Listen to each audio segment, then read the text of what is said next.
guys! Today I'm going to show you how to stretch a canvas and then prime it with gesso, and basically it's quite simple, and I think some places this might be a cheaper way to get your canvases. Where I am in Norway is not really that much cheaper, but it might be practical because sometimes you can't really find the size you need. For example, here the 3D canvases are really popular, and personally I don't really like them.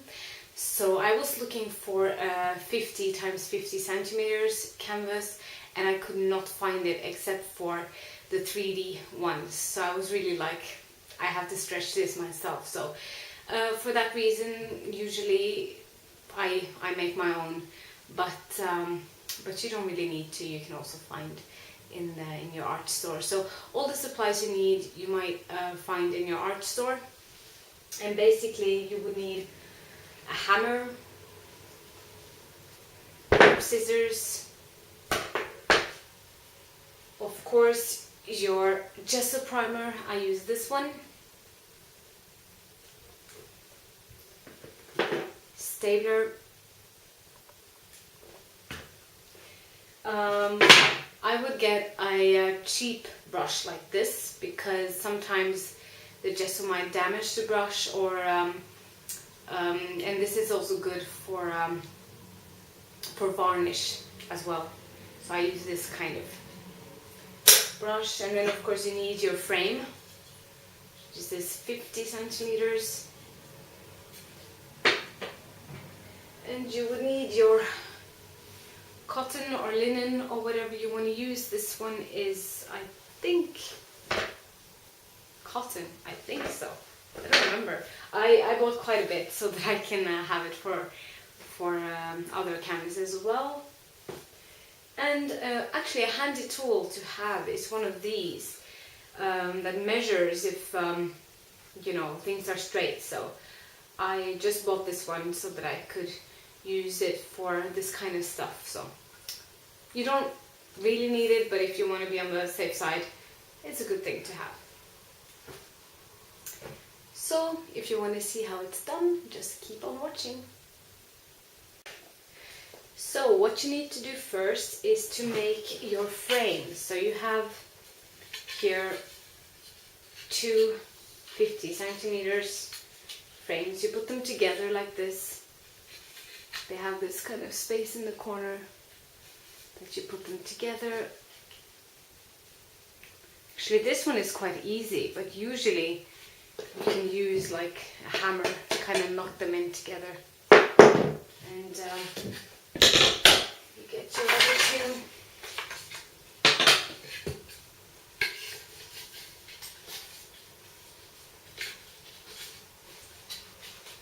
This one was a bit more difficult, so I'm going to show you.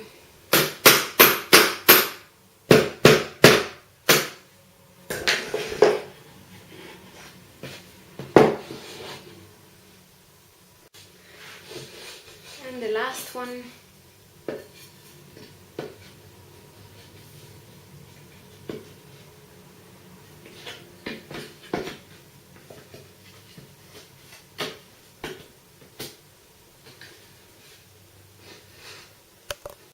This one you definitely have to knock in place.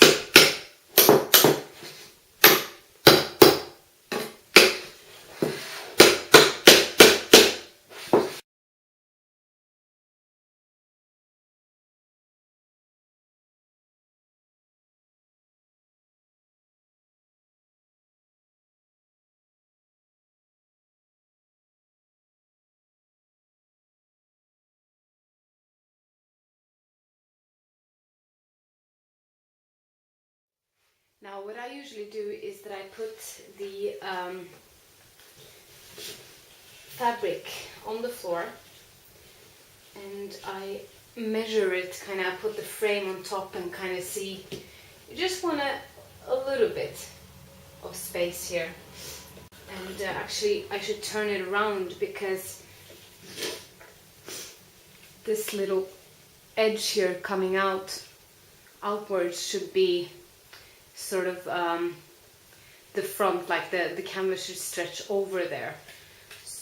Oh, but I see it's on both sides. That's perfect then, no worries. Okay, so let's see. This is good, this is good. And then I cut how much I want.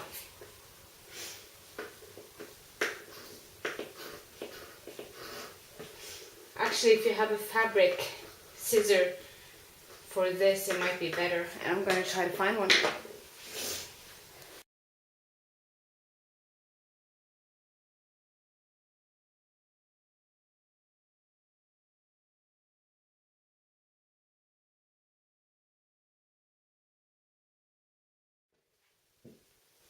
When that's done, you are going to stretch your canvas. And so what you need to do is to start from the middle and work yourself out, because that's the best way that you have control over the stretching. If you start from one side, you know, it might be it just might be completely wrong in the end. So you wanna start from the middle on each side, first here, then there, and then there, and then there, and then kind of work yourself like that out. So I'm going to show you guys how to do that. So I'm going to start from here, make sure that I have space for all sides. I do. Okay, so I start here.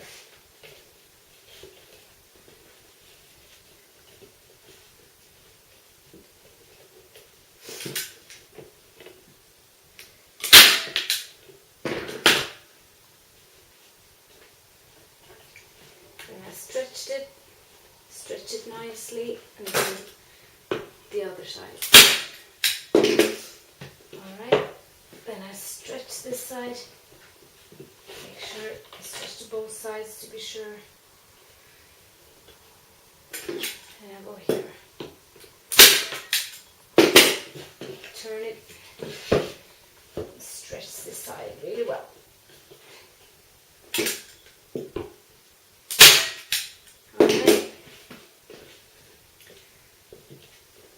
Then you work yourself out.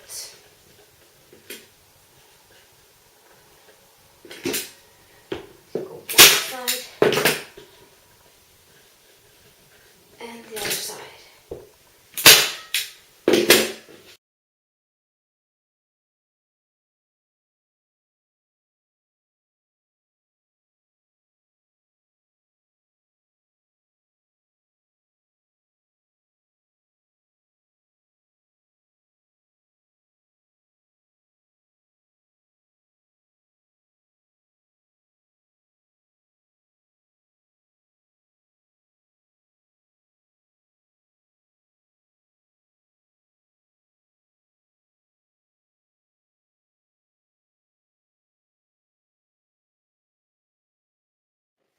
Okay, so now we have come to the corners.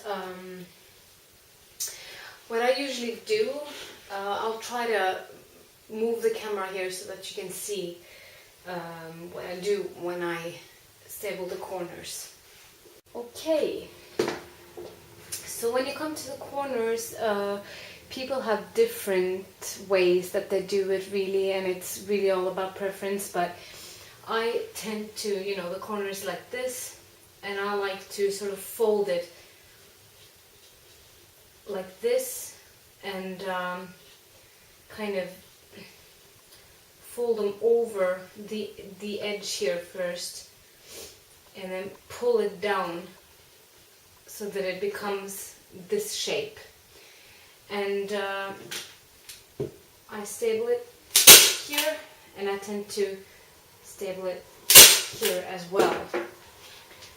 And the next one, do the same thing, drag it over here, then pull it down. Of course this you're going to stable, so don't worry about it. As you might see, I changed my stabler machine. I actually ran out of, how do you call them, these staples, yes, and had to run to the store only to discover that they didn't have any for my machine, so I had to buy a new one. But you know, that's life.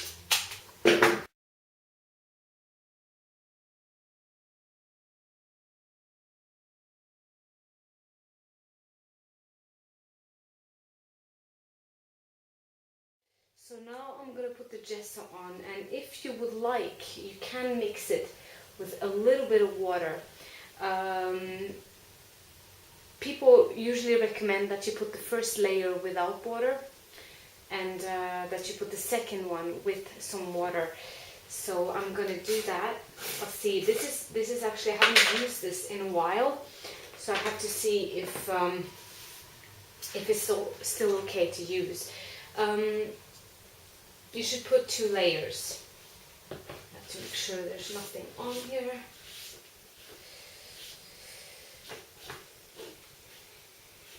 Before you put the gesso. Okay, so this is really, really thick.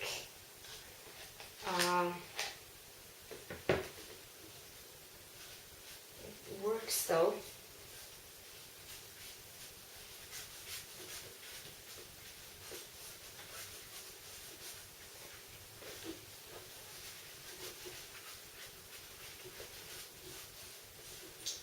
Has quite a strong smell to it.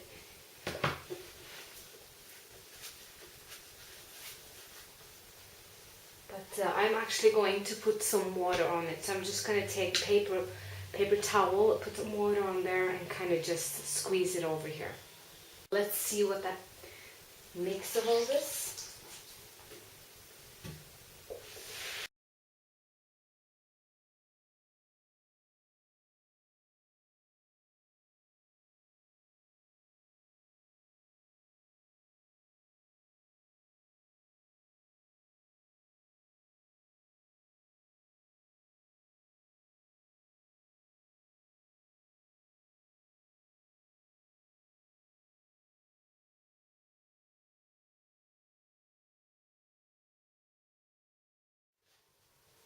Alright, so I'm gonna leave this for 2 hours, and I'll come back to you guys. Okay, so it's a couple of hours later, and I'm gonna do the second coat of gesso. And some people have said that this is good to use with water as well, even though I use the water with the first coat as well. But it is just so that it doesn't become so rough, because you can see kind of the cloth underneath and the pattern of the cloth and stuff. So be sure to brush off anything that might be on top of your canvas after a few hours. Personally, dog hairs, stuff like that. Let's see, here's something. Some water.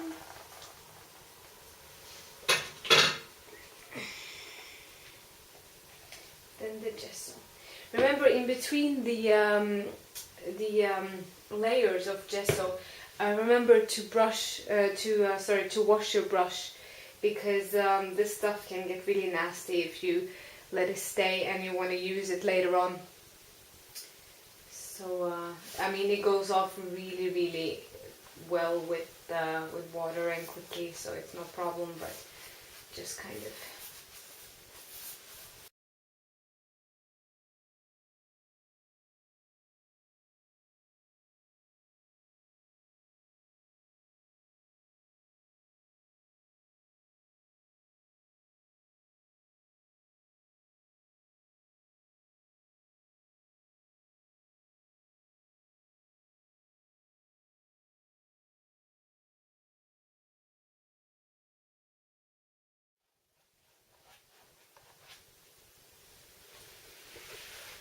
Okay, so now it's done.